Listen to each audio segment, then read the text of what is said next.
Howdy, howdy, howdy, and welcome to Filmcast Without a Cause. I'm Jacob. And I'm Patrick. And we're here again to do what we do normally, talk about movies. That's what we are. We're a filmcast. Can't help it.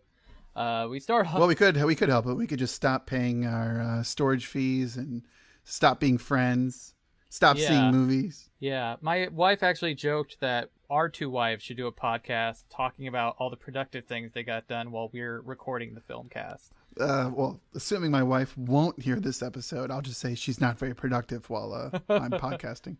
I think mine's making a pie for me. Oh. So well, Marita made some salsa earlier for me, so we could say productive things they did outside of watch movies. Well, now that we've talked about what our wives' schedules are, we start off every show by talking about some of the latest movie news.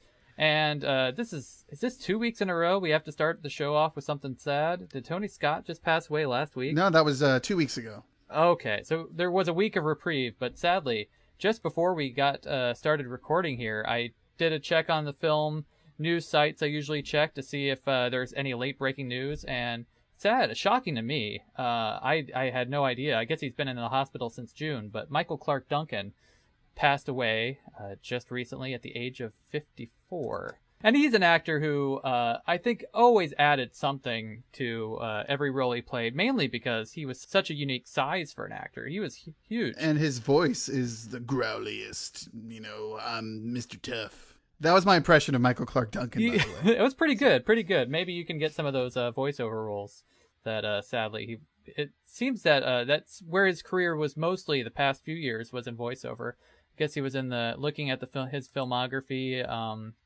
He was in the Kung Fu Panda movies, which I guess I didn't even recognize. But for me, my favorite Michael Clark Duncan role, I really liked him as the Kingpin in that 2003 movie Daredevil.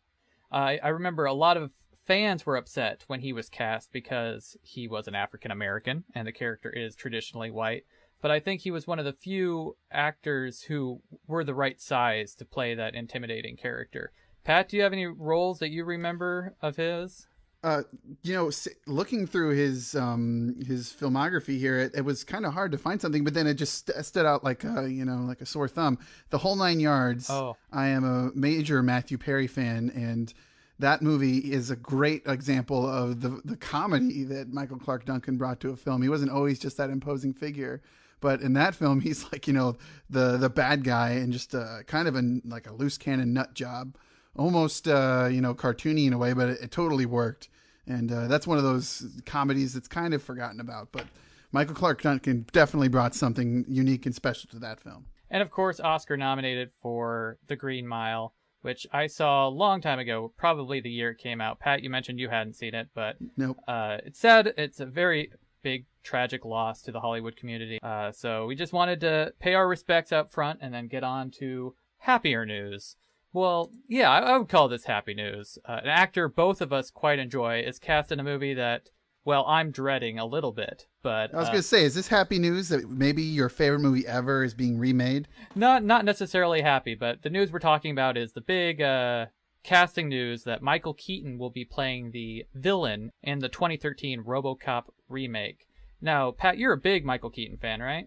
Absolutely. I see Dream Team, Gung Ho, Mr. Mom, basically any movie from the 80s that I watch, he's in. And is that is just because he was in a bunch of your favorite movies, or is there? Oh, I think he's really good. I mean, just Batman is an obvious example that the man could act, and he's a normal guy. He's a lot like he's kind of like the Bill Murray of Pittsburgh, wherein he doesn't search out any work. He waits for the work to come to him. And the fact that he took a remake of a film that kind of comes from his heyday is kind of interesting to me, because he's been in so many films that he turned down eventually or dropped out of, that this is something that actually makes me want to see the film, as opposed to the Total Recall, where it was like, oh, what are we going to review next week? I guess it's Total Recall. And he replaced Hugh Laurie, was attached to the role for a while. And I was looking forward to seeing Hugh Laurie play a villain.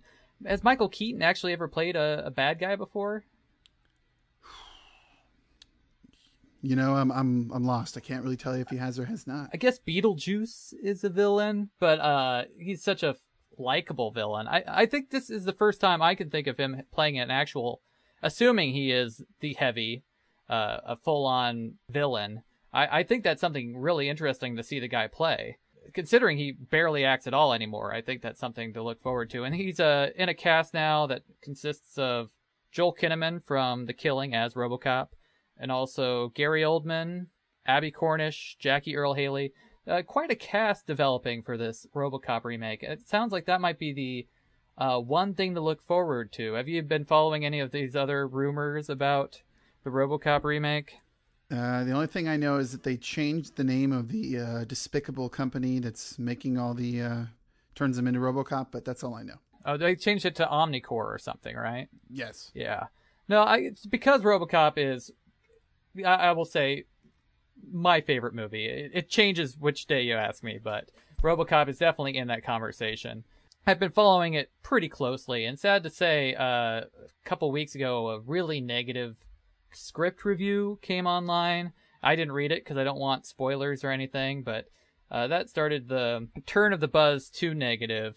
And then rumors last week, Fernando Meirelles, I don't know if I'm saying his name right, but he's a Brazilian director, directed City of God, Constant Gardener, and he's friends with the guy who's directing the new Robocop, Jose Padilla, who directed the Elite Squad films. Well, I did hear about this, and he said that the studio is shutting down all of his ideas, and he's really regretting it. Yeah, he says he still thinks it's going to be a good movie, but he's having a lot of fights with the studio, and that's coming secondhand, but yeah, the buzz is starting to turn on this, but looking at the cast, it's a great cast.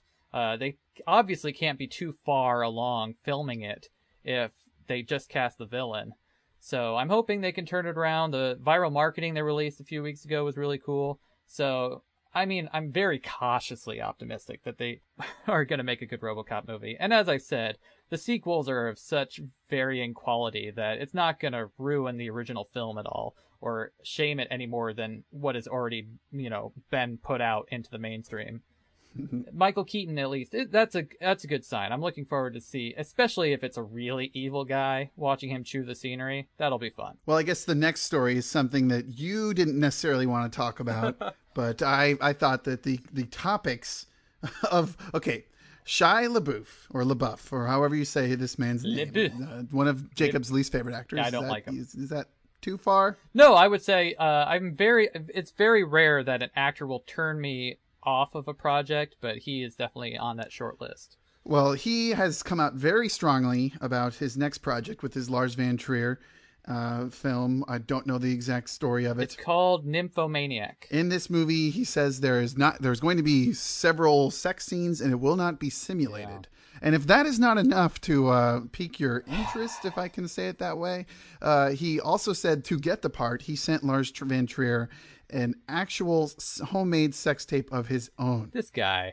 What is going on? Is this really what the movies have come to? I mean, you've seen some Lars Van Trier films, correct? Yeah, I have a very much a love-hate thing with Lars Van Trier. I never end up liking his movies, but I keep seeing one after the next, and there's always stuff I admire, but they're very much meant to get under your skin and make you uncomfortable. And sometimes in a film like Melancholia, it works, and other times, like the film before that, Antichrist, you just want to show other people how disturbing it is. With that said, and Lars Van Trier is famous for being really cruel to his actors, particularly his female actors. So, isn't it particularly one female actor that keeps showing up? She's in this next film too. I can't think of Charlotte Gainsbourg. She was in Charlotte Antichrist. Gainsbourg. She's going to be in his next film. Wasn't she even in Melancholia as well? Yeah, she's in Melancholia. She plays she's the one that's least tortured in Melancholia, actually. But no, even before he started working with Charlotte Gainsbourg, like Bjork swore off acting after Dancer in the Dark. And I think it's Emma Watson. I keep getting those actresses confused. I don't want to say it was the girl from Harry Potter. One of them's an older British actress, and one of them's the girl from Harry Potter, Emma Watson, I believe. After Breaking the Waves, apparently that's another movie about sex. So he's notorious for being very cruel to the actresses in his films. The story of Shia LaBeouf wanting to do not unsimulated sex and sending in a tape is about the douchiest thing I've ever heard. Yeah, I don't really understand this, and I don't understand why people think this needs to be the shocking thing. I'm sure there's going to be several more people who will see it because of that statement, but these films generally, it's like, oh my gosh, this is basically a porno, but on the, acceptable movie screen or whatever. It's it's not something that I'm interested in. And when I hear it, it almost immediately turns me off. Just thinking of like the Brown Bunny is a huge example of everyone interested in it just because of was it a real sex scene or not? And it just seems like poor shock taste. Yeah, and I believe Antichrist did have some unsimulated sex in it as well. The one film I can think of that did unsimulated sex well was John Cameron Mitchell's Short Bus. That's kind of because the whole movie is about sex and different way. But it's still very distracting, but it's at least commenting on the subject matter. And it's been a long time since I've seen that movie, so I am going to come off as unintelligent, or more so if I keep talking about it. Well, the last movie I saw that had simulated sex to the point that it might have been real or shouldn't have been real or whatever, Entered the Void. And I think you haven't seen the whole thing, but no. By the time it comes to the end, you are seeing things that you have never seen before in your life, and it is graphic to say the least. But I agree with you that more often than not, it's done purely to get people talking about the movie. And the last thing we have on our notes here is it's kind of a fun thing. It's not really a news story so much. It's something that you brought to my attention. Little discovery online. I don't remember the exact place that I found it first, but there is a book out called The Pixar Touch. And somebody took the rules of Pixar screenwriting. I don't know if these are set in stone. I haven't read the book. Do you know if these are set rules for their films? I just found out that there was a book. It would make sense that because I know they take storytelling very seriously. It would make sense that they at least make them guidelines. I don't think you can have strict rules in storytelling. It's kind of against the whole idea. Well, it is a way to keep things from being too heavy on the twist or the MacGuffin, or things that people just immediately point out and go, oh, there's the MacGuffin, here's some coincidence, just so happy that he didn't kill the guy, he buried him and he got out alive, that type of thing. These rules I think they should be, if the book doesn't make its way into required screenwriting classes, professors should at least show these Lego-fied illustrations of the Pixar story rules, because they're funny, one, and two, they really are interesting. I if I was doing more fiction, I could definitely see me printing these out as inspirational posters all around my office. Yeah, in case we didn't say it, I've sent Jacob this link, what I found at slacktoread.com for Pixar story rules illustrated by I Can Lego That. So it's a bunch of Lego characters showing these rules. And it's pretty funny and makes a lot of sense, especially like the one that I mentioned about coincidences. And, it's something that is cheap, Deus Ex Machina type thing, where it's like, oh, let's just make something happen so that it can keep the story going. My favorite one, it was something that it was kind of their solution to writer's block. When you're stuck, make a list of what wouldn't happen next. Lots of time the material gets you unstuck will show up. They make you think, these little Lego guys. I really like the one about giving your characters opinions. Don't have them just be the person who stands there smiling happily. That's always one thing I tell people in real life. It's like, you have an opinion. Don't just be the good friend that says, yeah, it sounds great. Get in there and tell them, no one's ever going to learn if you don't ever assert yourself. And they say passive and malleable might seem likable to you as you write, but it's poison to the audience. And I tend to agree. If it's a boring person on the screen, I'm bored. I think that's the secret to Pixar's success, is that they put story first instead of jokes. I did a blog post about it when Brave came out, actually. Mm-hmm. But this would have been much more fuel. This makes the argument a lot better than I did. Just these little hints and insights into their storytelling mind. All right. Well, if that's the news, I think it's time to move on to the feature review. We got a chance to make a good stack of money here. Pure corn whiskey, so white lightning. Trio of moonshining brothers run up against a crooked big city deputy in Prohibition-era Virginia in the violent crime drama Lawless. There's a new special deputy. Been brought in from the city. Wants to work it out so everybody can do some business. Is that so? I'm the one who's going to make your life real difficult from now on if you don't toe the line, country boy. Lawless is based on the non-fiction novel The Wettest County in the World by Matt Bondurant, with Shia Labouf, Tom Hardy, and Jason Clarke playing Bondurant's bootlegging ancestors, and Guy Pearce playing the villainous lawman out to get them. Add Jessica Chastain, Mia Wasikowska, Gary Oldman, and more character actors than you can shake a stick at to the cast, and it's undeniable that there's a lot of talent in front of the camera here. So, Patrick, did director John Hillcoat and screenwriter Nick Cave give this cast enough to do, or were you watching Lawless wishing these actors were in a more engaging film? I would say a little of both to hedge, that they gave them more to do in a very disorganized fashion, making it unengaging, where I was like, okay, I don't know really where this is going, because they've introduced far too many characters, and then they introduce another one out of nowhere. And it doesn't seem like there should be something in this film that wouldn't be engaging. You know, it's very popular right now to TV shows and movies, a lot about prohibition and gangsters and such, but there's just too much going on in this to make any sense. And I don't think the acting really had the weight there, which is odd to say because there are so many people in there. You mentioned it. Mia Wasikowska might have been the best. Gary Oldman, who was kind of a throwaway. Jessica Chastain, who proved herself last year to be a very formidable actress. And yet I'm not certain what really was the impetus for this film to be made, other than it's a true life story.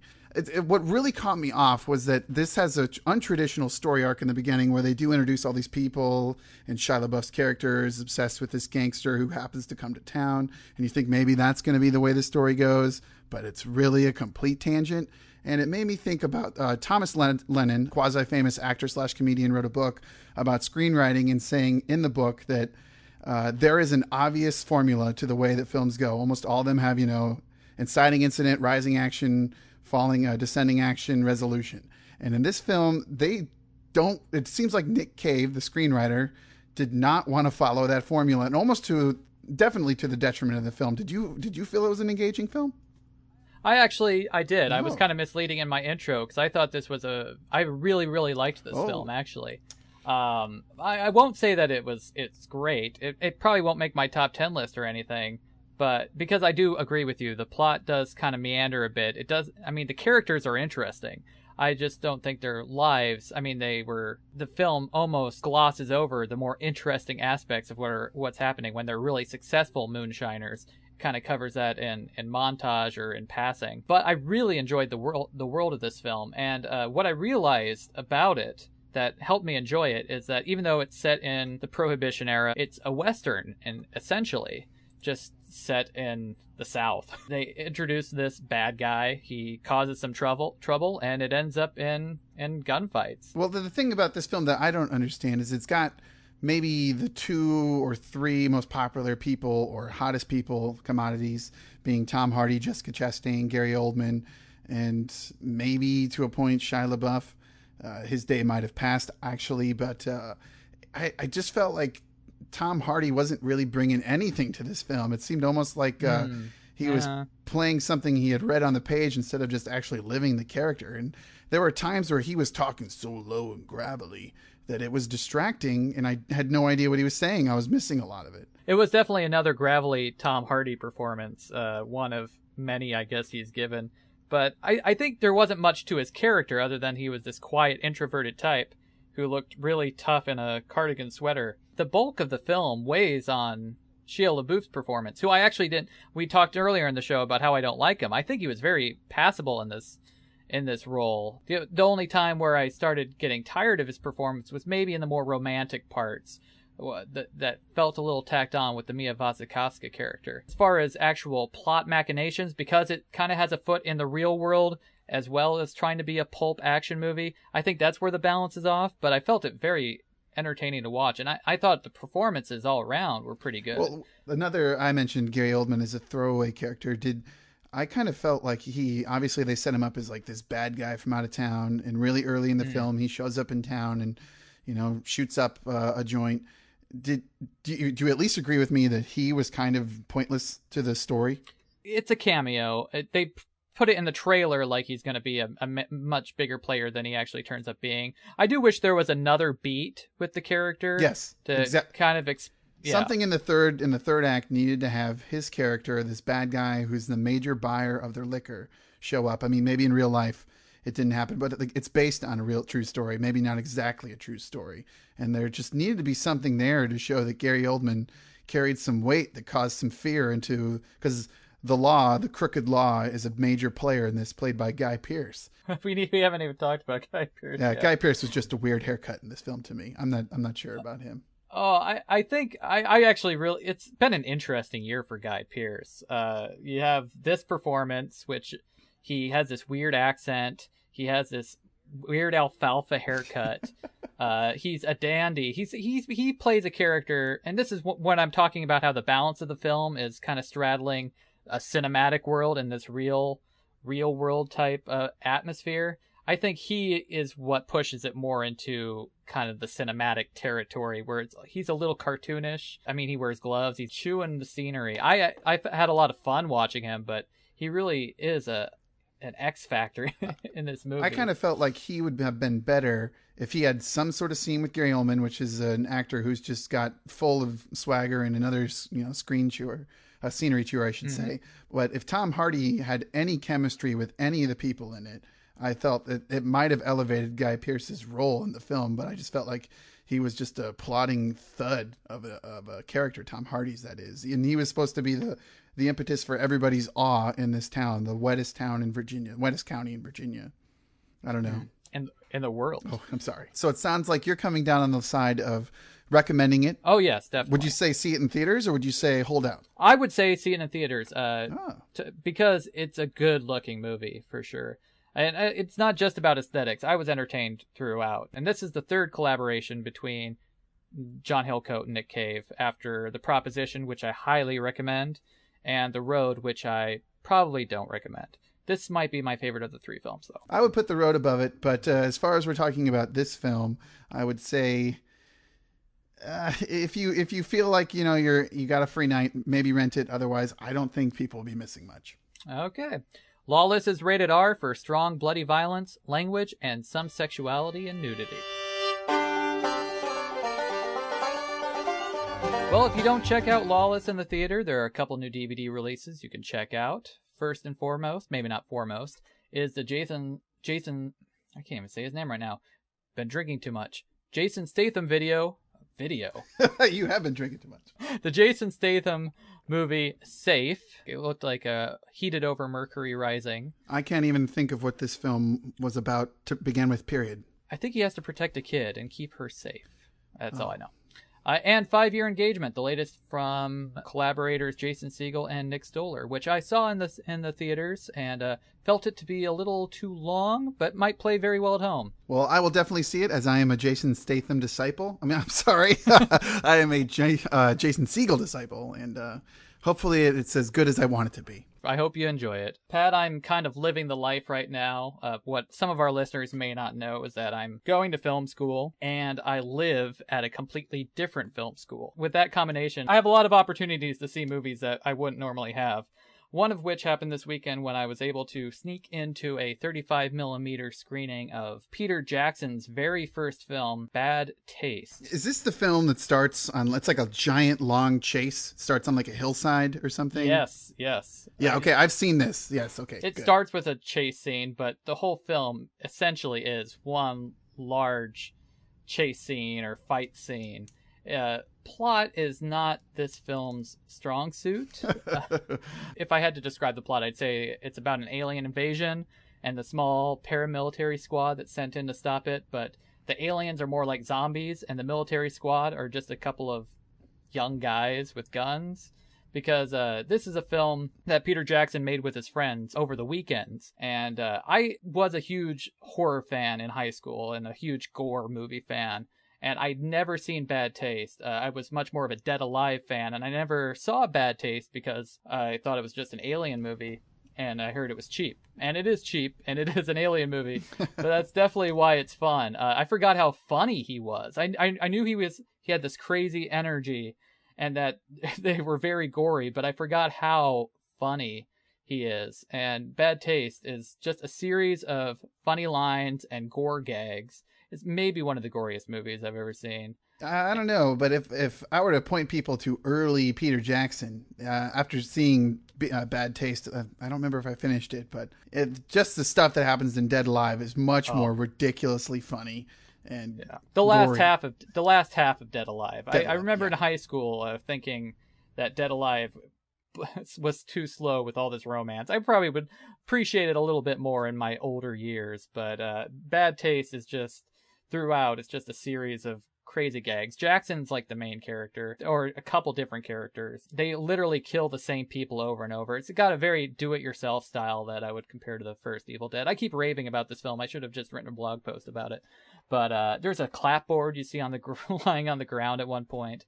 Oh, it was fun. And to see it on a big screen with a bunch of college kids that were much younger than me and were really getting into it, that was a lot of fun. Pat, what have you watched lately? My wife, Marita, and I, she's a huge fan of Bourne films, Bourne films, and so am I. And whenever we see a spy movie, we check it out. And after watching Safe House, my goodness, it's apparent that we are living in a definite post-Bourne spy world universe. You cannot make a spy movie these days without having it be some sort of super fast, handheld camera, ridiculous things, globetrotting. Even there's not much globetrotting in Safe House, but there's the man who can kill anybody, a la Jason Bourne, or in this movie, Frost. I can't remember his first name. I'm sorry, but that Denzel.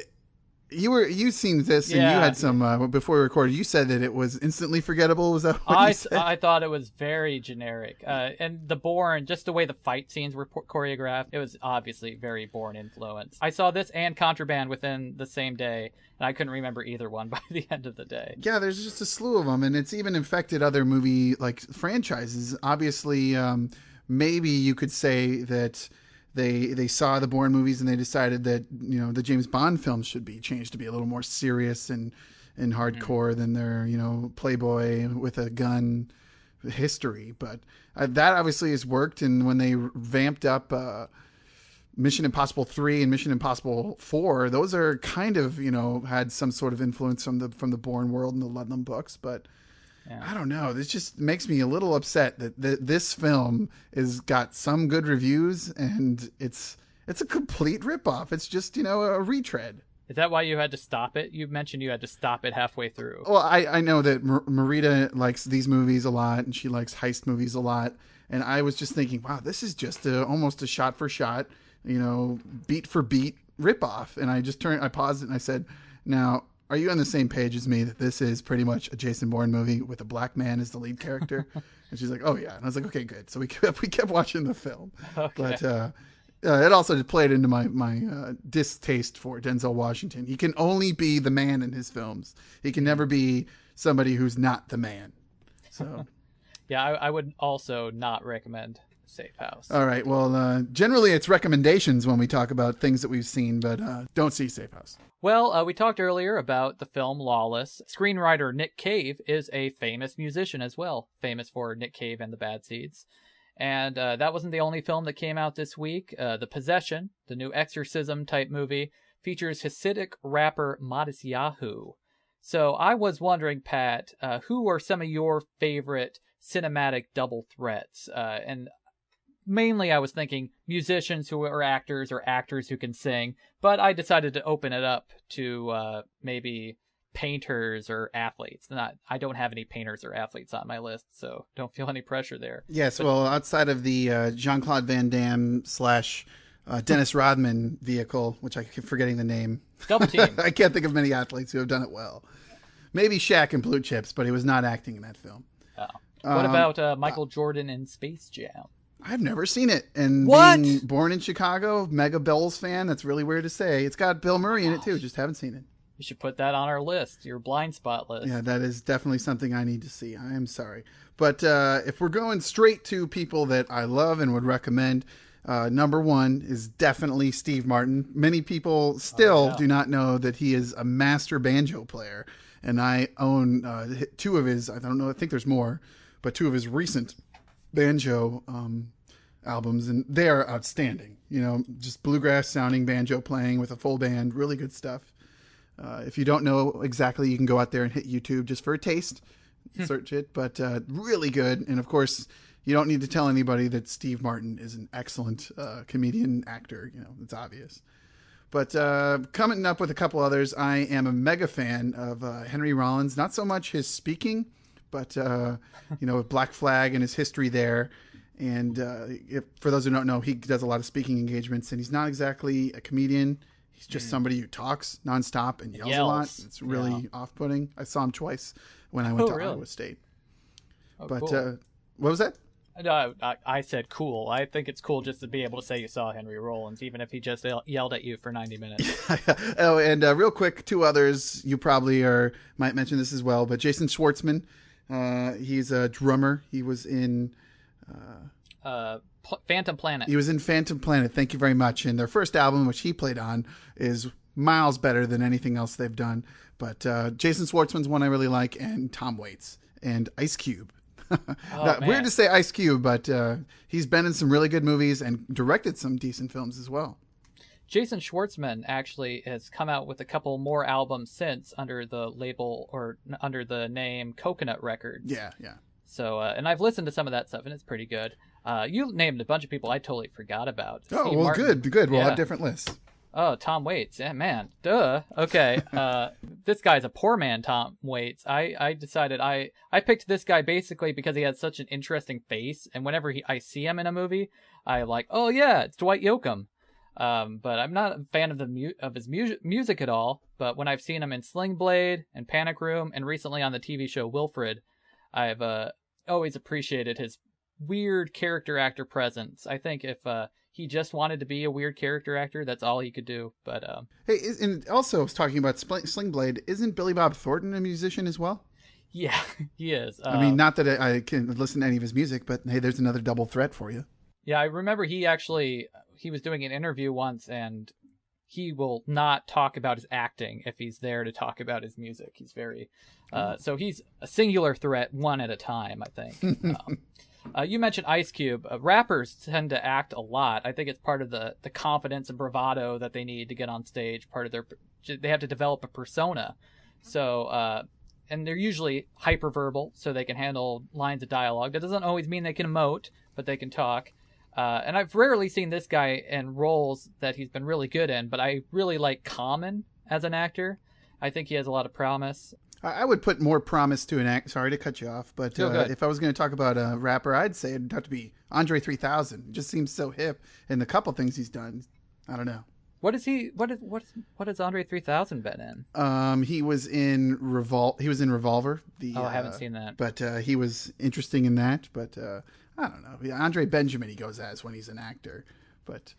He's also been in a couple other things. He's going to be in that Jimi Hendrix movie that's coming out soon. Oh, yeah, the one that can't use Jimi Hendrix music. Yeah. I'm very curious to see how they do that. Other actors I like besides Common, and obviously the ones you've mentioned, Mos Def, I think. He has yet to have a great role, but I really like his persona and screen presence. I liked him in Be Kind, Rewind, and in the episode of Yo Gabba Gabba, he was on as Mr.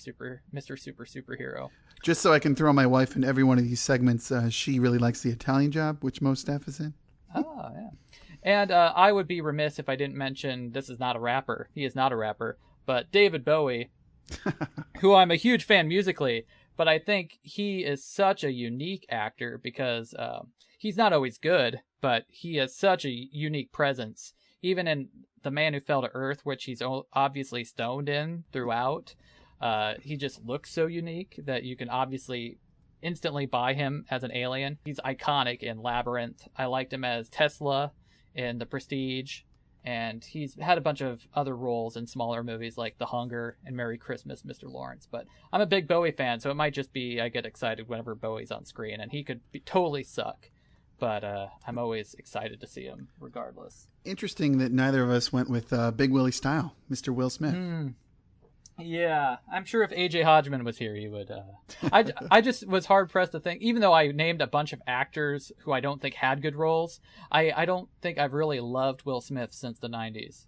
So I didn't want to include Big Willie. You know, I was looking through, trying to make my list. I was thinking about actors, musicians, whatever, double threats. And I tried to veer away from people that, are double threats, but people that I don't like. But then there were some that I was like, oh yeah, he was really good. And like The Blind Side, like Tim McGraw was pretty good in that. And he was pretty good in Friday Night Lights. And of course, there's Jack Black, which everybody knows. But, there are some people out there. Juliette Lewis is now a punk rock singer in The Licks, or it used to be called The Licks. Now I think it's Juliette Lewis and The Licks. Loyal listeners of the show will remember we closed out the summer movie season last week when we gave out the Golden ACs. And I have had a change of heart. I decided the summer movie season did end last week with Premium Rush. I was wrong. It truly was a summer movie, Pat. I owe you that apology. Thank you. But it's time to look forward onto the fall movie season. I personally I'm really weird how I define movie seasons. There's like 5 movie seasons within a year, maybe 6. So we're talking the early winter season, then the spring season. Yeah, pretty well. There's the there's the winter season at the beginning of the year, and then there's the pre-summer season, and then there's summer, and then there's fall, and then there's holiday season. So 6 seasons I have. Then it all starts over again. I can get into that. I'm such a nerd. But Sounds anyway. like a blog post. If everybody sends us a tweet or an email, maybe Jacob will write it up. I'm such a... Yeah, but it's just because I think certain films kind of get bunched together because they have a certain standard they're trying to reach. Obviously, summer, they're trying to go big, and the fall, the expectations are a little lower, but you get some of those prestige films in.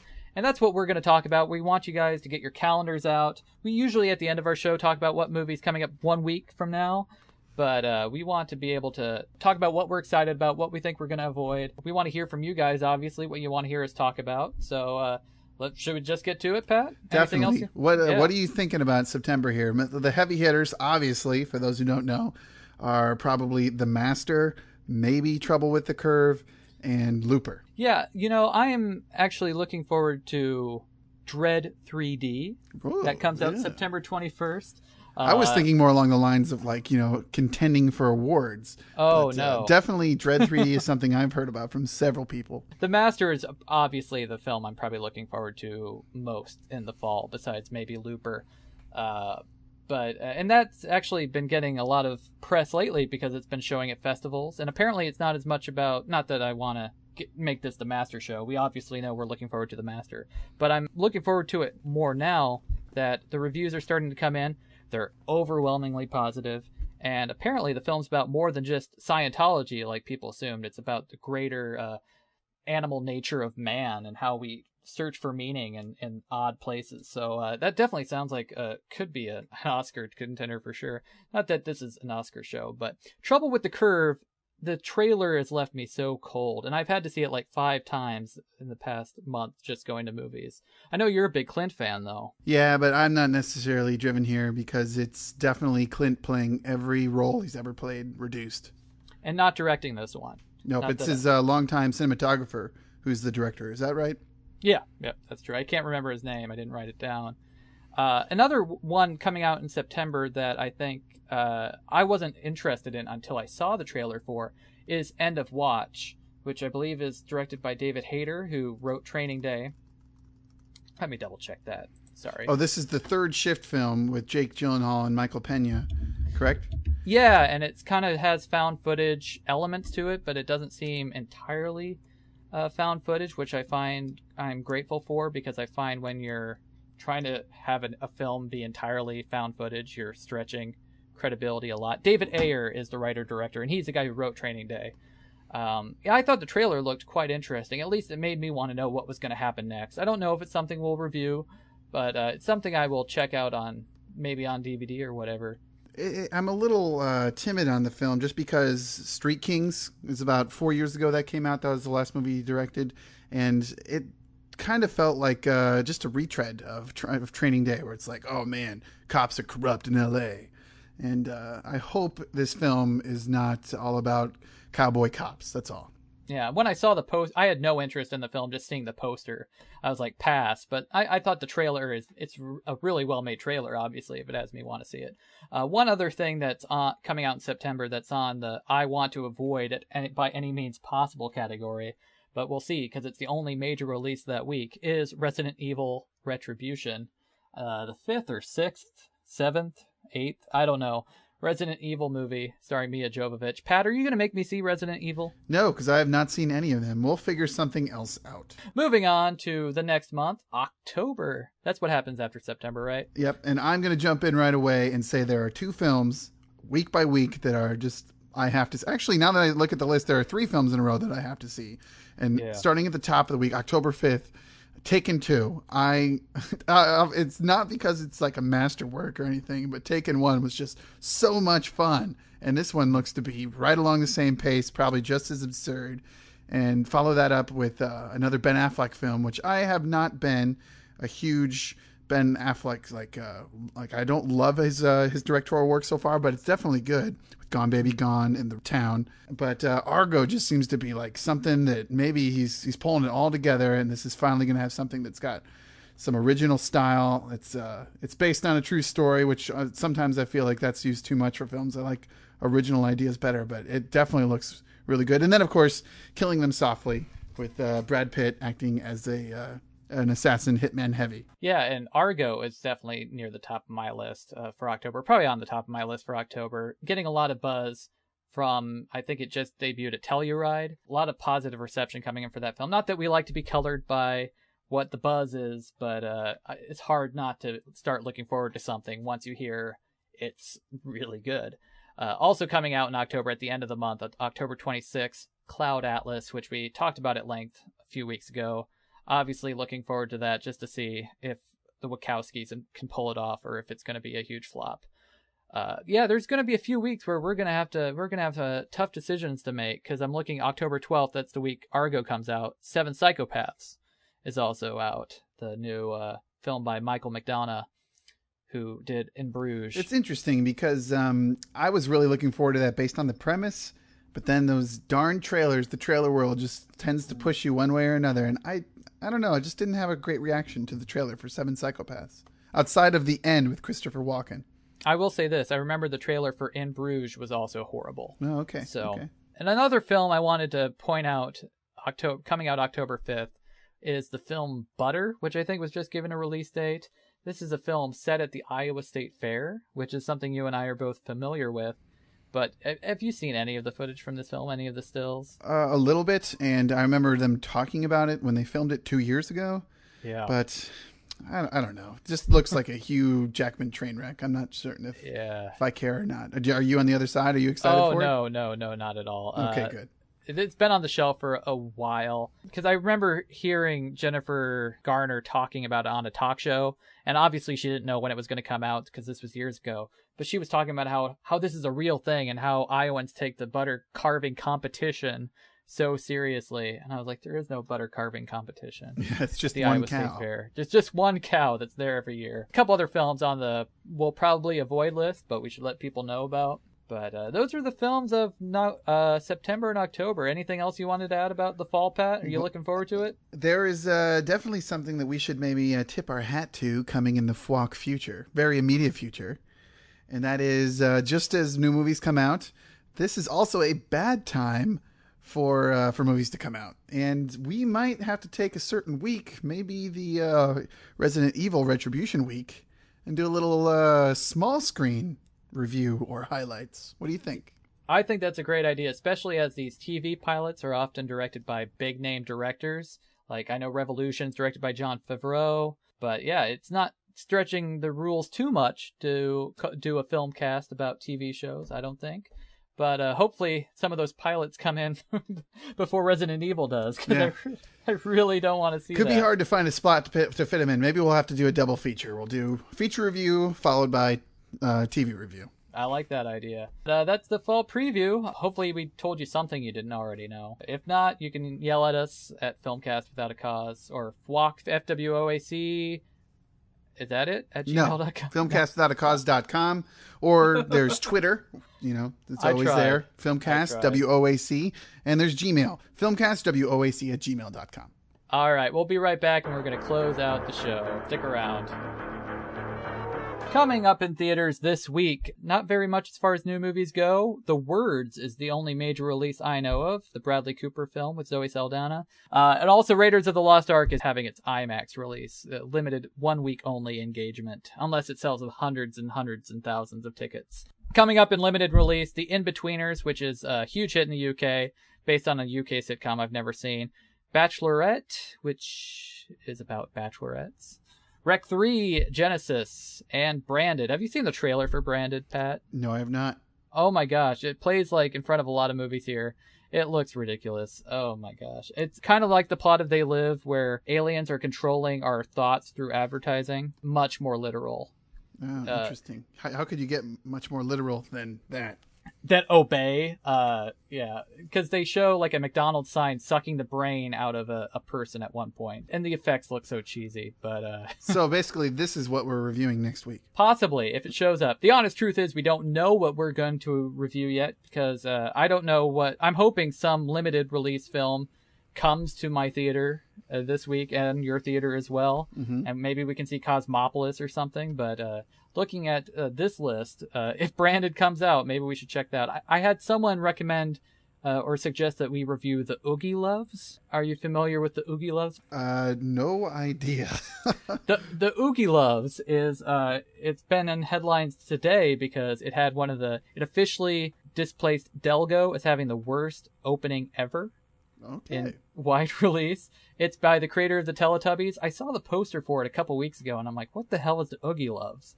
And then it was in theaters today. It averaged like $200 per screen. It did really horrible. It looks very weird. Maybe I should pull up the trailer and we can listen to it together with the audience. Bring it on. Yay! Ruffy! Oh, sorry. Hey, everybody. Where are the Oogie Loves? It's time for all of you kids to get out of your seats and join us. 1, 2, 3, 4. Get ready to dance along, sing along, Whoa, cool! and boogie your oogie off. Yeah! Oh, boy. There is a belching fish. This is basically Teletubbies. Yeah. Is this a TV show or something? No, that's, I think, where they made the mistake, is they took this new child property straight to theaters instead of making it popular first and then doing the movie. I don't know, but maybe we'll review the Oogie Loves next week. I don't know. I would almost rather see the Oogie Loves than the words. If you have an idea of what we should review, or if you think we should review the Oogie Loves, filmcastwithoutacause.com. Pat listed off all the contact things earlier. I tried to. Yep, there's Twitter, of course, Filmcast WOAC, and there's Gmail, filmcastwoac@gmail.com. I wrote a blog post recently about The Queen of Versailles, a documentary I checked out as well, and I talked about how that gets compared a lot to Grey Gardens, but really a ethical discussion you can have to relate to it. But yeah, check out the website. I'm sure that if you're interested in documentary ethics, there can be a lot more of those posts in the future. Just let me know. That's it for the show. It was nice talking with you, Jacob. It was nice talking with you, Pat. It was nice talking to you, audience, too. Good night.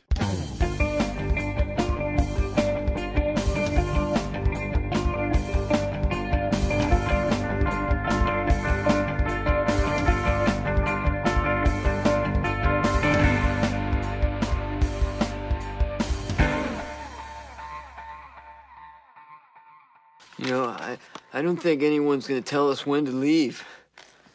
Yeah, good call, Garth. I'll bet we're just gonna sit here, and when they're finished, they'll fade to black. I can't believe they did that. I told ya.